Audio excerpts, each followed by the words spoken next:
idenya lah. Tadi kena ngarap pula. Perbedaan dan kebersamaan, kebersamaan mengantarkan kebahagiaan, kebahagiaan menghantarkan keberkahan. Indahnya perbedaan dalam kebersamaan, antara bermasalah.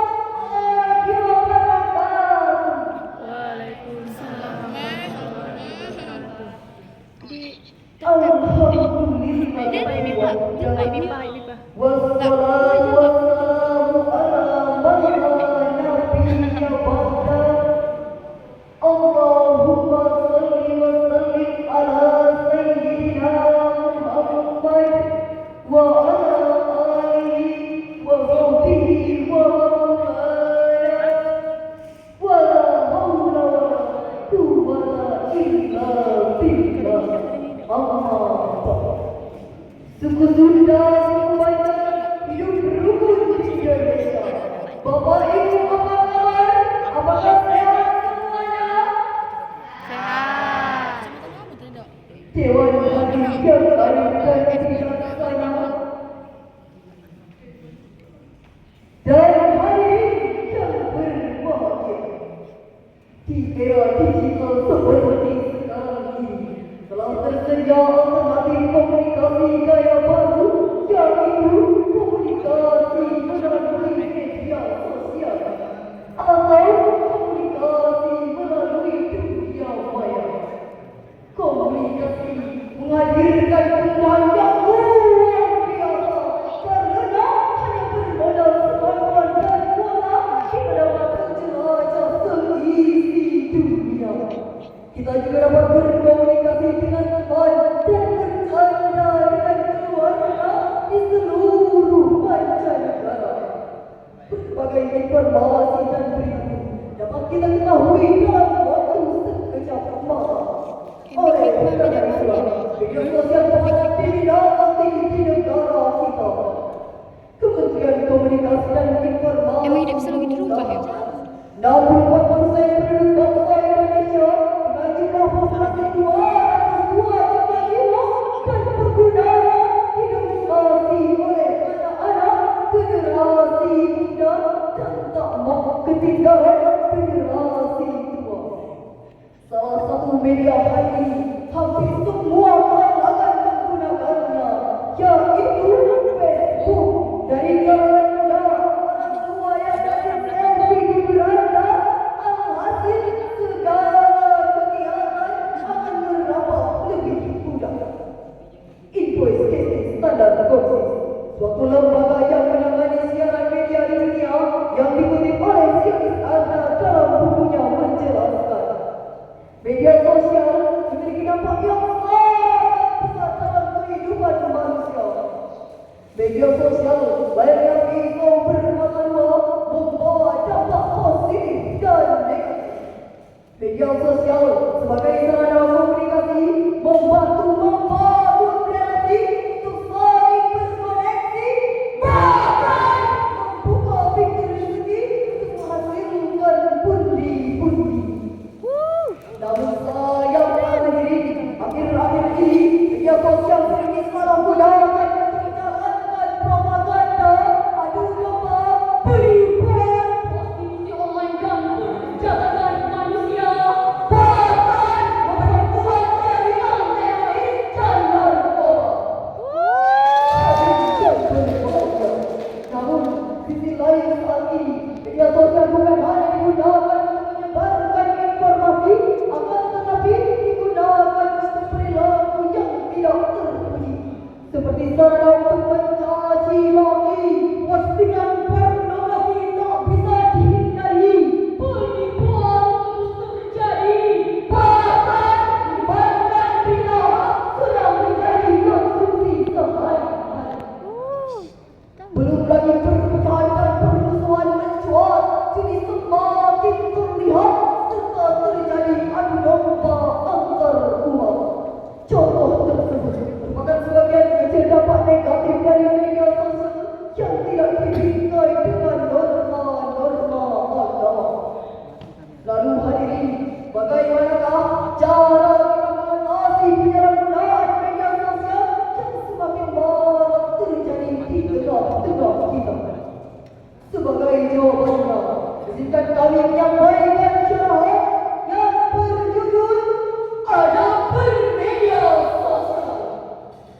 dengan rujukan Al-Quran surah Al-Mujadalah ayat 9.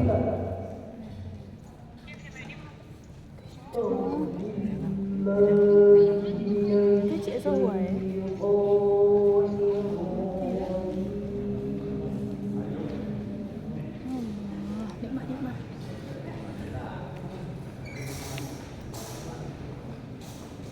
Nikmat.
Profesor Dr. Muhammad Quraisy dalam tafsirnya Al-Hikmah menjelaskan ayat di atas menyebutkan tindakan pendurhakaan Al-Ithmu yang berarti dosa, Al-Udwan yang berarti berbuat, dan maksiatil Rasul yang durhaka kepada Rasul.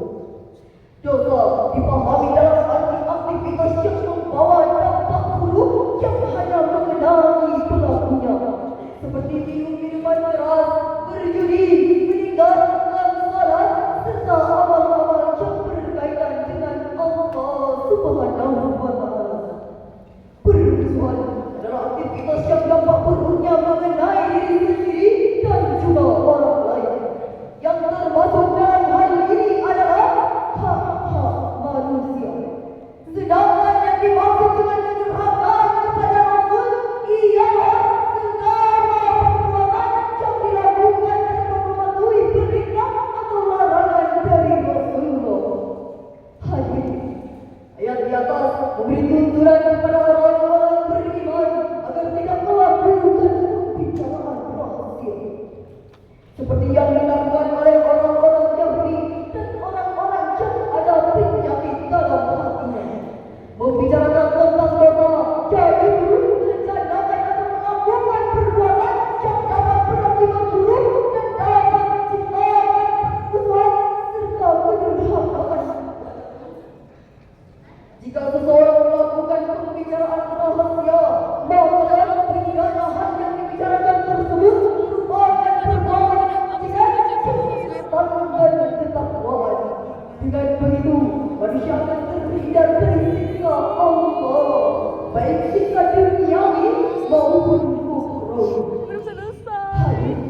Itu banyak berbeda dan terdapat beretika, bebas berbicara, berargumen sesukanya, mengumpat, mengutuk dan menghina, bahkan melecehkan orang lain tanpa memikirkan perasaan orang lain.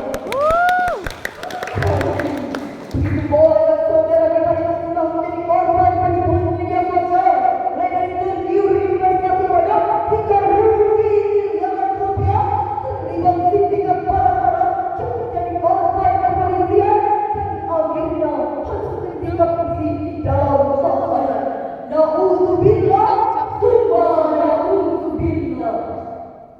Hai, bagaimanakah cara kita bermedia sosial? Sebuah syair baru berbunyi. Hai warga Indonesia, berhati-hati menggunakan media sosial, menjunjung tinggi etika dalam komunikasi, menjaga sikap, menjaga waktu, selektif dalam informasi, tidak menyebarkan rahasia pribadi. Jangan-jangan kau posting pornografi, jangan-jangan kau mencaci maki, gunakanlah dengan cara terpuji agar kita selamat nanti.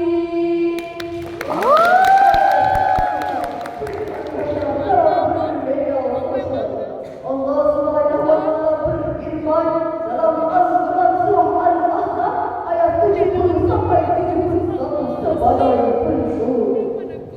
Ya ayyuhalladzina amanu taqullaha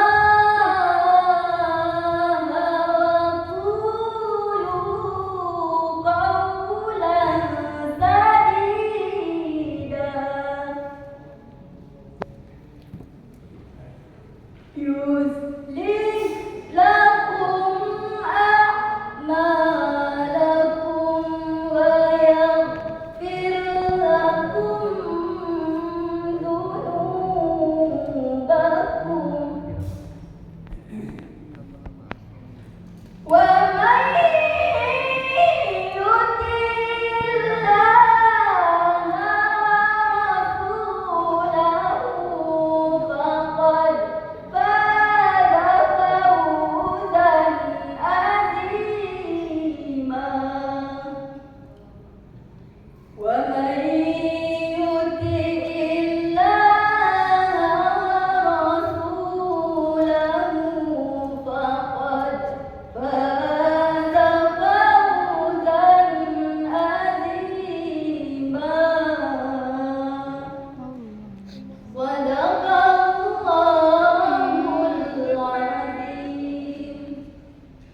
wahai orang-orang yang beriman, bertakwalah kamu kepada Allah dan ucapkanlah perkataan yang benar. Niscaya Allah akan memperbaiki amal-amalmu dan mengampuni dosa-dosamu. Orang siapa yang menaati Allah dan Rasul-Nya, maka sungguh dia menang dengan kemenangan yang agung.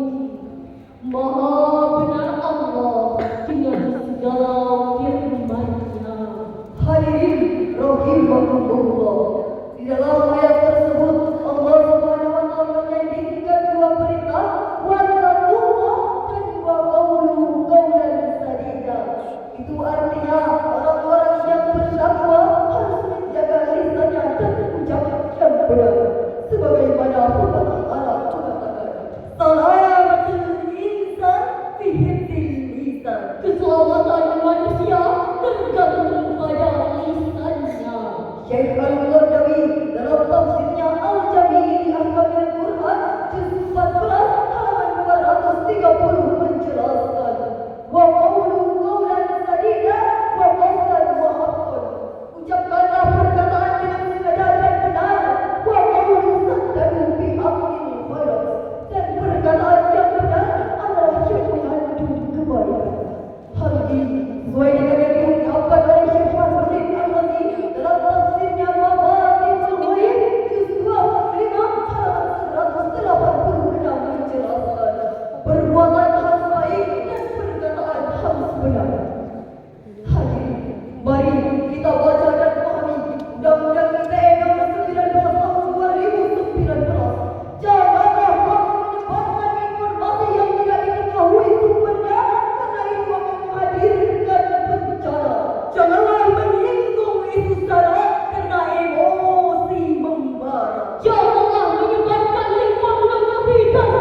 berdasarkan syarahan yang telah kami uraikan tadi dapat diambil kesimpulan.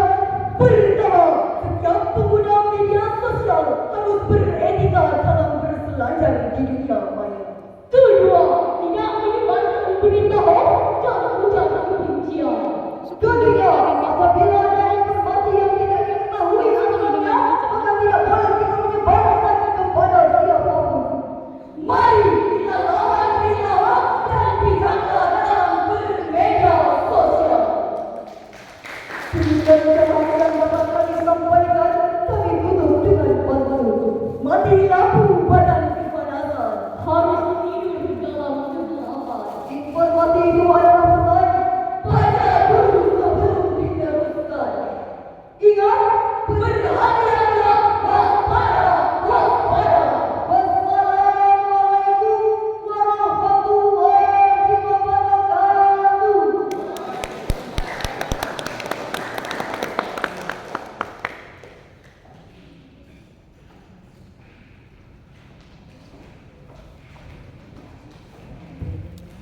Nak uji deh. Dia. Kak Dom sedih.